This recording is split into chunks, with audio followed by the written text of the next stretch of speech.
बात करते हैं आज लॉगरिथम की।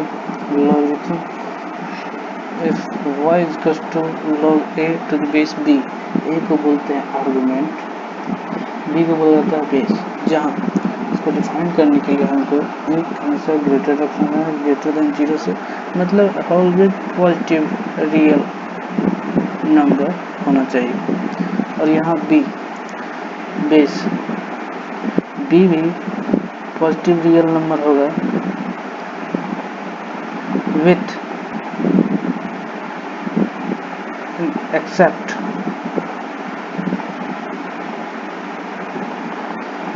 one value. Types of logarithm. There are two types of logarithm: general logarithm and natural logarithm. General, y is equal to log a to the base b, where a is argument, b is the base. Similarly, natural logarithm. Natural logarithm में b का value e के बराबर हो जाता है, बस यही of difference, इससे ज़्यादा कुछ है नहीं। ये आपको आर्गुमेंट है, बेस की जगह बस e रहेगा। एग्जाम्पल जैसे देख लेते हैं, graphical representation of general log. Generally y equal to log a x to the base a है, तो x is equal to a to the power y हो जाएगा। तो conversion of power and their base. तो बात करते हैं यहाँ पे, इफ यदि किसी बेस को लेस देन 1 और ग्रेटर देन 0 की कंडीशन पे अगर x और y का वैल्यू चेक करें तो यहाँ x डिपेंडेंट हो जाएगा, डिपेंडेंट वेरिएबल, वहीं y इंडिपेंडेंट वेरिएबल। इसका ग्राफ कुछ इस तरह से होता है। तो यहाँ कह रहा है कि x का वैल्यू अगर 1 लेंगे, यहाँ पे अगर y की वैल्यू अगर हम 1 पुट करते हैं, टेबल बना के देखते हैं,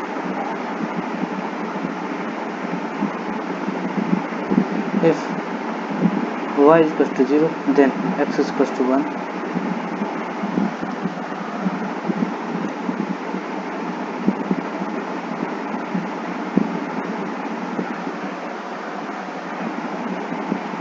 in general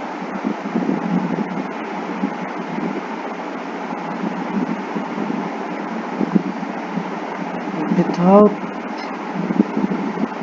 case considered, that is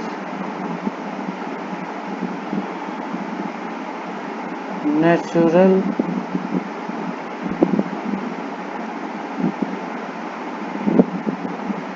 condition is to be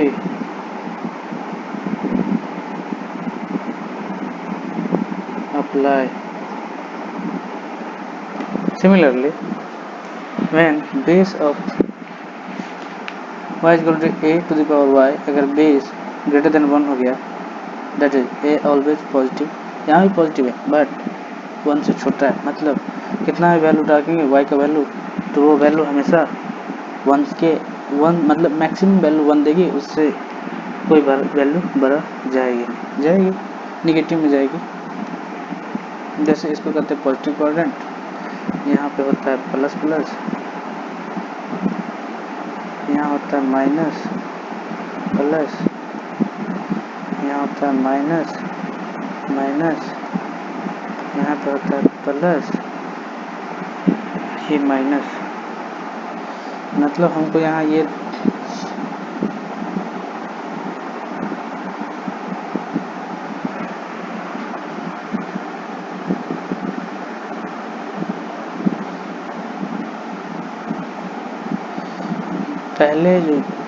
पहले कोऑर्डिनेट पे x एक्सिस x को रखते हैं, दूसरे कोऑर्डिनेट पे y को रखते हैं। तो ये होता है पॉजिटिव कोऑर्डिनेट, ये हो गया negative x dash a negative axis. This is the real number. Positive, negative. Similarly, check this. Positive, negative, x dash, y dash, negative, positive. Some formula देख लेते हैं. जो फार्मूला डायरेक्ट क्वेश्चन में लगाना है, आंसर आ जाएगा.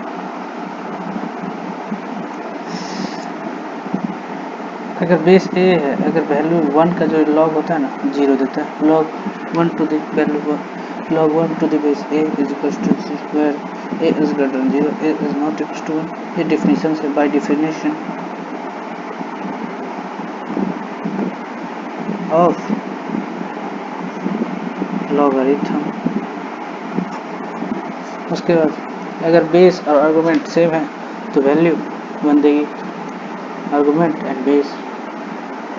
log a इंटू बी का जो फॉर्मूला होगा log a plus log b हो जाएगा. सॉरी, यहाँ बेस ए ही होगी. उसी तरह डिवीजन फार्मूला, ये मल्टीप्लिकेशन फार्मूला है.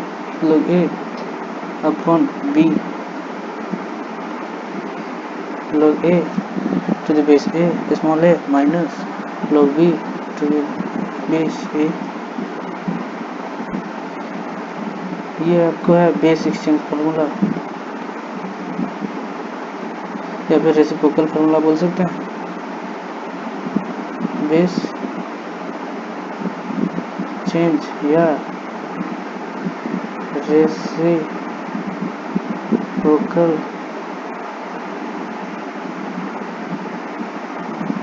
फार्मूला. पावर के क्राइटेरिया देखते हैं. अगर log m to the power n base a है तो पावर इसके आगे आ जाती है, लाइक दिस. फिर अगर बेस का पावर m है तो यहाँ पावर 1 बाय करके आती है, यहाँ आके आती है.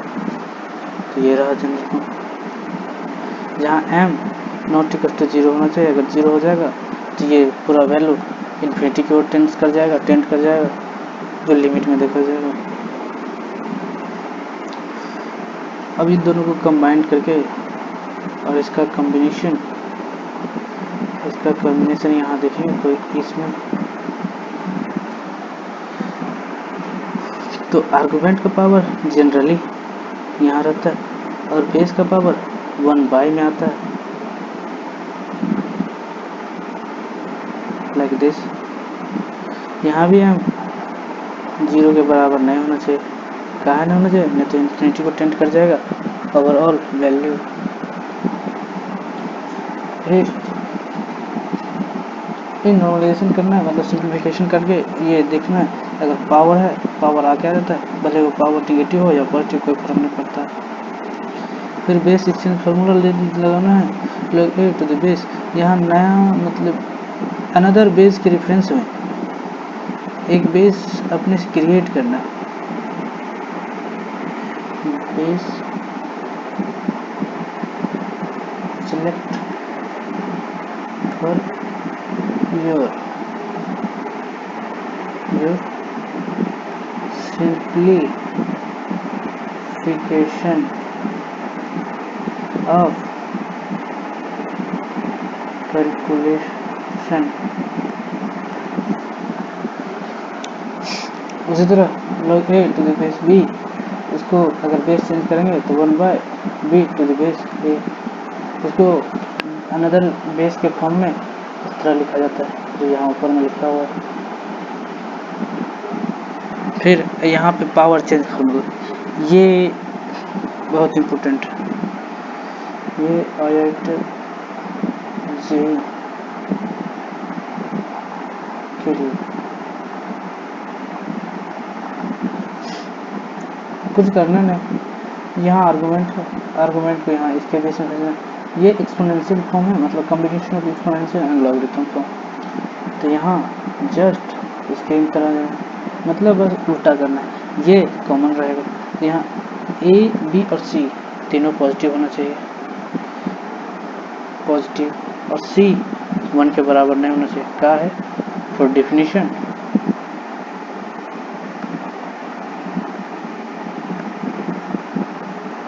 अब लॉग के डिफिनीशन से न्यूमेरिकल वैल्यू दे देते हैं, तो न्यूमेरिकल वैल्यू में ई का वैल्यू 2.7 हो जाता है।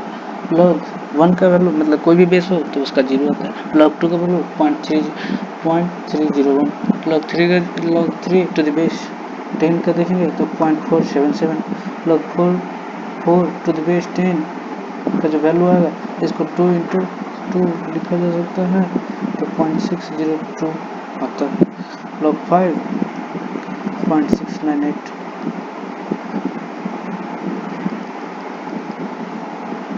उसी तरह पॉइंट मतलब log 6 to the base 10 0.477, log 7 का देखेंगे 0.845, लॉग 8 का 0.9। जैसे डायरेक्ट याद करने पे डायरेक्ट आप क्वेश्चन में अप्लाई कर सकते हैं। उसी तरह लॉग 9 का 0.954, फिर लॉग 10, यहाँ तो a इक्वल टू 10 है और b इक्वल टू 10 है, मतलब log a to the base b, मतलब a इक्वल टू b होगा तो वैल्यू क्या आएगा, ओवरऑल 1 आ जाएगा।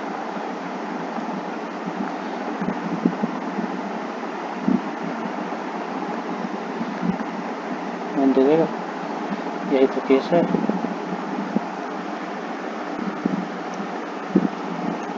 यहाँ पे न्यूमेरिकल देखते हैं,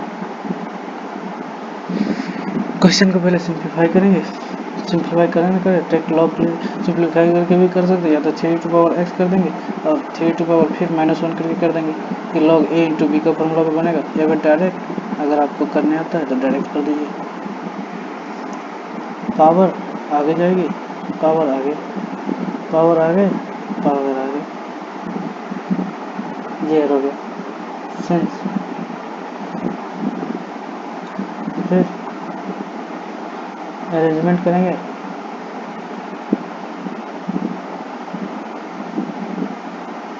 arrangement of element of equation and then solve, तो x की वैल्यू आएगा 3.8। क्वेश्चन बनाना है, यहाँ भी कर रहा है log टू द बेस 7, ये बेस है, फिर इसका जो आर्गुमेंट है ये आर्गुमेंट है, आर्गुमेंट इतना इज इक्वल टू 0, ये 0 कब आएगी, मतलब इसकी वैल्यू, मतलब इतना की वैल्यू 1 आ जाए, मतलब log base 5 square root x plus 5 plus ये कितना के बराबर आ जाए, 1 के बराबर आ जाए, तो ये प्लस 5 टू द पावर 1 हो जाएगा।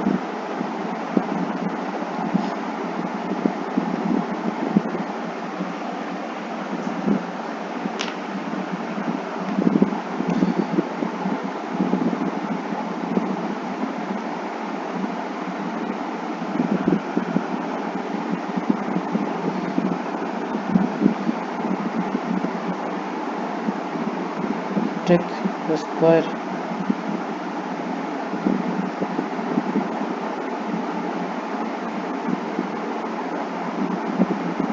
बोथ साइड,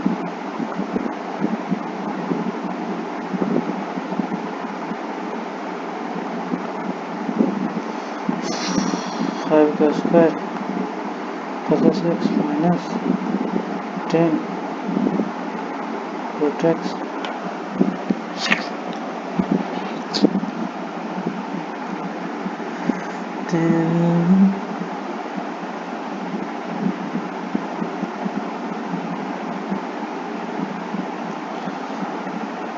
x इसको इस साइड भेज देंगे 20 plus x minus 10 root x, x cancel, मतलब root x is equals to 20/10, मतलब x square root of x is equals to 2, that is x is equals to 4.